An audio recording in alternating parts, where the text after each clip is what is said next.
5 নম্বরে আছেন Luis Enrique. Real Madrid থেকে বার্সায় গিয়ে হয়ে যান ক্লাব কিংবদন্তি। পরে বার্সার কোচ হিসেবেও ট্রেবল জিতেছেন। তিনি 1991 সাল থেকে 1996 সাল পর্যন্ত রিয়াল মাদ্রিদের হয়ে খেলেন এবং 1996 সাল থেকে 2004 সাল পর্যন্ত মোট 8 বছর বার্সেলোনার হয়ে খেলেন। 4 নম্বরে আছেন মাইকেল লাউটরপ। বার্সার ড্রিম টিমের অন্যতম সদস্য ছিলেন। পরবর্তীতে রিয়ালে গিয়ে লা লিগাও জিতেছেন। তিনি 1989 সাল থেকে 1994 সাল পর্যন্ত বার্সার হয়ে খেলেন এবং 1994 থেকে 1996 পর্যন্ত রিয়াল মাদ্রিদে খেলেন। 3 নম্বরে আছেন Ronaldo Luis Nazario. Brazilian phenomenon. বার্সায় ঝড় তোলার পর রিয়াল মাদ্রিদের গ্যালাকটিকো দলে যোগ দেন। তিনি 1996 থেকে 1997 পর্যন্ত মোট 1 মৌসুম বার্সেলোনার হয়ে দুর্দান্ত কাটান এবং ব্যালন ডিওর জিতে নেন। পরবর্তীতে 2002 থেকে 2007 সাল পর্যন্ত রিয়াল মাদ্রিদের হয়ে খেলেন। 2 নম্বরে আছেন লুইস ফিগো। ফুটবল ইতিহাসের সবচেয়ে বিতর্কিত ট্রান্সফারগুলোর একটি। বার্সার অধিনায়ক থেকে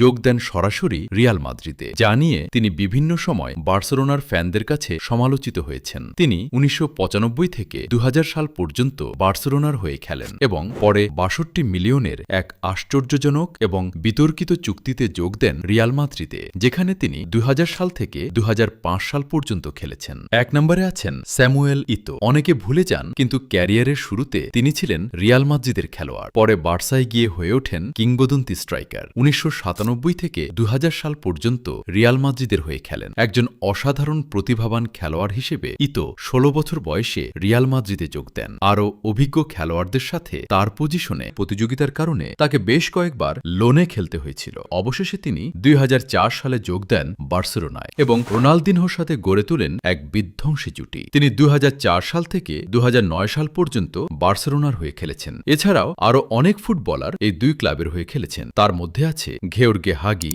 রিকার্ডো জামোরা, রবার্ট প্রসিনেস্কি, জোসেফ সামিটিয়ার সহ আরও অনেকেই। এই ফুটবলারদের মধ্যে আপনার প্রিয় ফুটবলার কে? কমেন্টে জানাতে ভুলবেন না।